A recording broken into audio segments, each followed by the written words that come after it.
Chapter 22.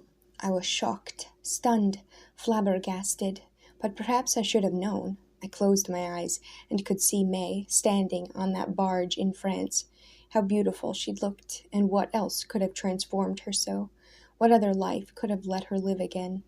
Yet, whatever I'd expected to find in that cabin, it had not been Harry Brightman. Harry Brightman had disappeared. Harry Brightman had killed himself. Harry Brightman had been murdered. This progression into oblivion was even more fundamental than an assumption, because at least you think about assumptions every once in a while, but this was one possibility that hadn't crossed my mind for an instant. So long had he been the object of my curiosity and the subject of 1,000 speculations that his real presence, his occupation of any space outside my thoughts, was almost an affront. Harry Brightman was alive. How dare he be? But he was. The Red Fox had been run to earth. Seeing him in the flesh, in that cabin, and hearing his voice demanded modifications of all my previous impressions, yet they hadn't been completely wrong. The photograph of May's, taken with her own brownie and my own fantasies, the figure of a man bundled up inside an enormous fur coat, the figure coming off that ship in my dream, had caught his presence, his solidity. You describe many old men as spry or lively, but not Harry Brightman. He communicated the physical force of a man half his age. On the other hand, my imaginings had all possessed an antiquated quality that his appearance denied. He had seemed trapped in the past of the newsreels, the past of Zinoviev, Trotsky, the Second World War, yet clearly he had a contemporary existence. He knew what an automatic transmission was, and he knew how to check in at an airport. And allied to this was another shifting of emphasis. In the past few weeks, I had discovered the major course of his life, but it flowed in other directions as well, and was fed by tributaries I'd scarcely bothered to notice. You could hear that in his voice, which was easy, rugged, and gentle, the voice of a man of the world, and of several worlds. I must have stared at him for a long time before I finally said, "I'm not sure how to talk to the dead." "In Greek, isn't it Alpha and Omega? Or perhaps you're supposed to blow a trumpet. Come inside, please." I looked around the dark cabin. It was a large, low, square room. A bunk bed stood in the far corner, the upper mattress bare, but the lower neatly made up with a dark brown blanket and a neatly plumped pillow. Just inside the door was a counter and sink, and directly in front of me stood an immense black wood stove. A sooty pipe emerged from the back of it, suspended from the ceiling by loops of rusty wire. It ran along the far end of the room, where it disappeared through the roof. Reaching up, Brightman leaned against it. The wire loops creaked. His hands were big and strong. He was certainly the most substantial ghost I'd ever laid eyes on. I turned back to him. "I don't feel that angelic," I said. He smiled. "Perhaps you're more judgmental, Mr. Thorne." He was very cool, but he had to be feeling a certain amount of surprise himself. I said, "You do know who I am?" "Yes, May's told me what a great help you were." My smile, inevitably, was a trifle ironic, I'm sure. "Please don't feel resentful, or not at her. I know how upset she was at deceiving you, and you should understand that when she first called you, everything she said was quite true. She didn't know then that I was alive. It was only later, after what happened in Detroit, that I told her. Because you had to. You knew the police would want her to identify whoever it was in the morgue. Yes. Except I did the dirty work for her. As I said, Mr. Thorne, I understand your resentment, but directed at me. In fact, I who insisted that she bring you to Detroit. I realized then that her original impulse had been sensible. She needed a friend, someone she could trust and rely on. I thank you for being that person, though I hardly expect you to thank me. Was resentment what I felt now? I wasn't sure. I watched him silently as he drew a small black chair root from the breast pocket of his shirt, a checkered lumberjack shirt, virtually identical to the one in May's picture. Now that I knew he was alive, a good many things began to make sense, but I still wasn't sure about May. To what extent had she manipulated me? Despite her reluctance? Or had she too been duped by her father? It scarcely made any difference now, and he'd certainly duped everyone else. While we'd been chasing all over the world, he'd had his feet up, relaxing in his woodsy lair. It was even more comfortable. The wood stove was primitive, but its heat would be abundant. The kitchen table was a nice piece of pine, and the Coleman pressure lamps would provide enough light for a pleasant read in the evening. There was even one engraving, beautifully framed, palms waving gently on the beach of some Pacific isle. Perhaps Robert Gibbing. Struggling to take everything in, I stepped to the cabin's single window and parted the curtain. It was late afternoon now, growing darker each minute. Already the clearing held an opaque, silvery light, like the back of a mirror, crouched in the dark margin of the woods. Subotin would be completely invisible. If he was there, I turned back to the room. Brightman lit his cheroot. Behind the cloud of black smoke it produced, his eyes regarded me impassively. It was my move, he seemed to be saying, but he was planning his too. He was not only alive, I realized, he was very formidable. God knows what I felt about him. His existence in itself was still too disorienting, and yet this turn of events, however unsettling, also gave me a certain sense of satisfaction. For on some level my intuition had proved right. He'd been alive all along, and as I tracked into his past, he'd been waiting ahead of me, around the next corner. I said, "Where is May now?" "In Toronto, I assume. Did she come here first, on her way?" "I haven't seen her for weeks, Mr. Thorne." A lie, and it stole a little of his dignity. I shook my head. "We don't have time, Mr. Brightman. There's no point trying to hide things. I saw Granger. I saw all about Florence Raines and Dimitrov. I saw Barry, and he told me the truth. Hamilton, your embassy package, Yuri Shestov. I know all that. I know May was in Harrisburg, and I know what she was doing. I know—" But then I stopped. I'd asked the question because I was trying to work out how Subotin had found him. Presumably he'd been following May, but this too really didn't make very much difference. So I just added, "The pickup in the clearing at the end of the track. I assume it's yours?" Bright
who he is, Mr. Thorne, who he represents. People in the Soviet military, with friends in high places. You have to be thorough. He was in the GRU, military intelligence, though it's really just a subset of the KGB. His friends are in the Navy. And they want to make the USSR safe for the Russians? They want power, Mr. Thorne, for themselves and their country, and they know that communism merely gets in the way. They want an efficient economy, national loyalty, regional political structures, so they can have even bigger guns and more submarines. And you want to stop this? He turned away from the window and smiled. No, Mr. Thorne, I just want to be left alone, that's why. I was in despair. I sent the key back there. Let them deal with it. Let them deal with their own problems in their own country. I looked at him carefully. He was lying, or partly, but then he didn't know that I knew who Shastov really was, only that I knew his name, but maybe it wasn't entirely a lie. He'd been in despair, and by returning the key to the gold to Shastov, he'd been making a final, despairing gesture. But perhaps, too, he'd hoped to send everyone on a wild goose chase through the Soviet Union, while he and May sneaked away quietly. This might have been his last despairing hope. I said, You say May has got the money. Do you truly still want it? The look he gave me was compounded of pity and anger. Don't be a fool, Mr. Thorne. I suppose I'll destroy it, burn it. They're only paper, you know, those certificates. The real gold's in a Swiss bank vault, and it can stay there till eternity for all I care. I only want to live out my life with no more shame than I already feel. But I knew what he wanted to make sure of, that the gold no longer served as a prize that drew everyone on, toward May. I said, Maybe that's what you want, but from what I've seen of Subotin, it's not the kind of sentiment he'll find terribly compelling. He'll kill you, Mr. Brightman, or he'll hold you as a way of getting the money from May. So I suggest we get out of here. If we move fast, before he gets too impatient, we should be able to go back the same way I came. That sounds like an excellent idea, for you, but not me. Even if I got away, it wouldn't do any good. Now that he knows I'm alive, he'll only track me down somewhere else. Not if we call the police. He smiled. I can hardly do that. I flipped my hand. It was a long time ago, Mr. Brightman. I suppose the FBI would want to talk to you, but I doubt— He shook his head. Once more he was completely self-possessed. I doubt if you're so naive as to believe that the FBI would be so forgiving, but that's not the real problem. You forget. I'm dead. Buried. If I reappear— I hesitated. I'd forgotten that little detail, and I suddenly realized what a nasty little detail it was. But when I looked him in the eye, his gaze didn't flinch. He smiled again. You see? Whose body was it? Does it make any difference? As a practical matter, it might. Was it a bum, some drunk you found in the alley? His face twisted. No, Mr. Thorne. He was a friend, a comrade, if you like. I was attempting, through him, to make contact with our former employers. Another Hamilton? A more substantial fool. He still believed. And what happened? I'm not sure. He had never severed his connections, or at least not as completely as myself, which is what made him useful. It is possible he transmitted my requests and received certain orders in return, or possibly he decided to kill me on his own because he was afraid that I might expose him. I threatened to do so, I admit that, but I had to bully him. In any case, he did try to kill me and failed. I killed him instead, and though I've lived a life that I regret almost totally, that's one detail that will never grate on my conscience. No, the worst of it was the next half hour when I had to sit in the motel room with his body beside me. But that's when it came to me. Preston was smaller than me, but more or less the right age. It seemed worth a try. If I failed after all, I could simply stick with my original plan and kill myself. So I bought a shotgun, dressed him in my clothes, and set him in my car and blew his head off. It worked too well for me to undo it now. He walked over to the stove, opened the lid, and tossed his cheroot into the orange glow of the fire. Turning back, he added, The point is, I'm now dead, and I'm going to stay that way. Everything hinges on it, with me dead. Everyone else is much better off. I'm not sure May would agree, but he was 2 jumps ahead of me. Yes, in the short run, but I'm going to die soon enough anyway. I'd already worked that out. You see, when I first went away, I knew it would hurt her, but she'd get over it, and still have a long life ahead of her. All that hasn't changed. Once again, I sensed the despair and resignation beneath the surface of this man. In truth, it was more than that. It was a kind of self-contempt. Perhaps he was reading my mind, for now, turning away from the stove and lighting another cheroot, he said, "Do you know what a communist is, Mr. Thorne? How can you spot one? Pick him out of the crowd. Let me tell you, it's very simple. A communist is that person who can most skillfully justify the greatest number of the murdered dead, which makes me a failed communist. Undoubtedly, I can still murder and maim, but I could no longer justify it. I've lost the greatest skill I could once claim to possess." I nodded my head toward the window. "Very interesting, but a bit theoretical. We have a practical problem." "You're wrong. I'm being very practical. The solution to our problem is that I stay right here. As you say, Subotin will eventually grow impatient and come to find me, and either I'll kill him or he'll kill me. Ultimately, one more dead body won't make much difference, not to my conscience. What I want you to do, no, please hear me out, is to make sure that you're safe. God knows you've done enough. Please don't argue. Just believe me, Mr. Thorne, for reasons you may be able to guess, but for others I'm sure you can't. Your safety is important to me. May and I have asked far, far too much of you already, and when I said that everyone is better off with me dead, well, that includes you as well." For a second this remark hung in the air, and of course I knew then, and knew that I'd known all along. My father had spied for this man. My father had been the other man in the State Department, whom Hamilton had refused to reveal himself to. Here, at long last, right out in the open, was the something personal that Traven had hinted at. As a revelation, I suppose, it was obvious enough, and it hardly struck like a blow. I'd let myself come to see it so gradually, but for one instant I closed my eyes and winced in pain. I think Brightman saw this, but between us there was a collusive failure of nerve, and neither of us said anything, which was probably all for the best.